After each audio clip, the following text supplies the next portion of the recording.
But he didn't come.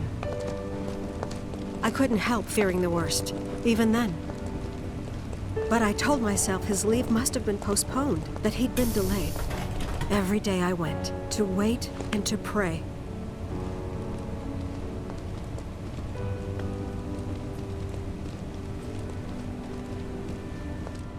And that's how I met her and her mother.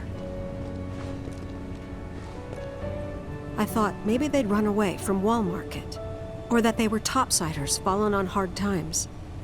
I'd seen that sort of thing a lot.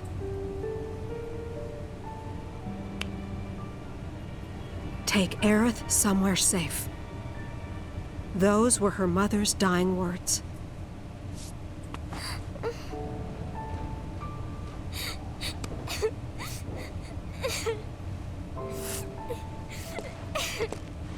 My husband had been away for so long, and I was lonely. So I convinced myself the safest place for the girl was with me.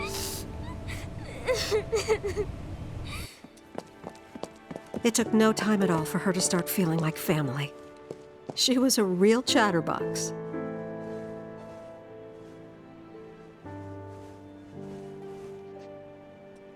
She told me strange stories, like how she and her mother had escaped from some sort of facility, and how she wasn't sad because her mother had just returned to their planet. Their planet, huh? Yeah, that sounds about right. I didn't understand any of it at the time. When I asked if she meant one in the sky, she said no, this one, right here. I mean, what can you say to that?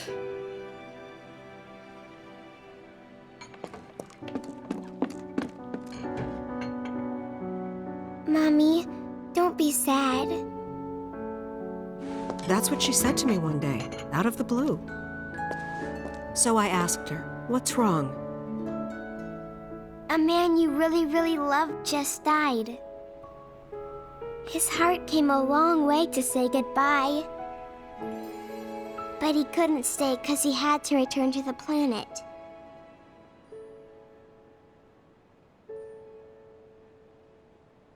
I didn't believe her, of course.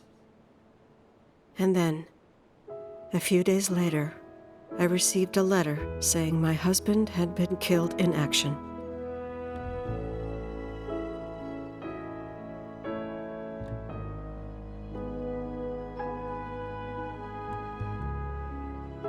Things like that, she'd just know.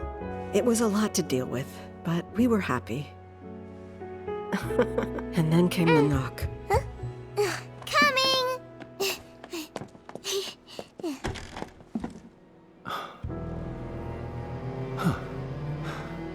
No! Go away!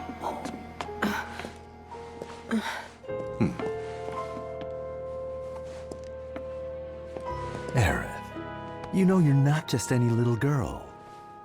You're a descendant of the ancients. I had no idea what he meant, so I said, "Who are the ancients?" They were the original stewards of the planet, whose boundless knowledge and wisdom shall guide us to the promised land. Some believe the promised land to be a myth, others an allegory of sorts.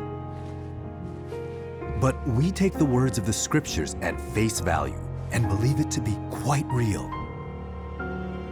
Which is why Shinra would like very much for Aerith to help us— You're wrong! I'm not an ancient! But Aerith, even when you're all alone, don't you hear voices whispering secrets? No, never! But all three of us knew that wasn't true. That man knew exactly who Aerith was, where she'd come from, and what she could do. They knew where she was, but they didn't just take her? Doesn't sound like the Turks I know. She had to come willingly, otherwise it wouldn't work, they said. That's why, even if they did take her away, I'm sure she's still being treated like a guest.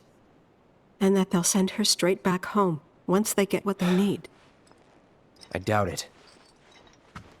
You're not planning anything, are you? Don't make things worse than they already are. If I lost her too, I don't know if I could ever. Just don't. Cloud, maybe she's right about this. Maybe they'll let Aerith go when it's all over. Maybe we'd be better off waiting a little while.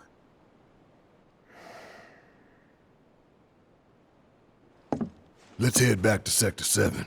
Got things to take care of. Like checking up on the bar. Yeah. Okay.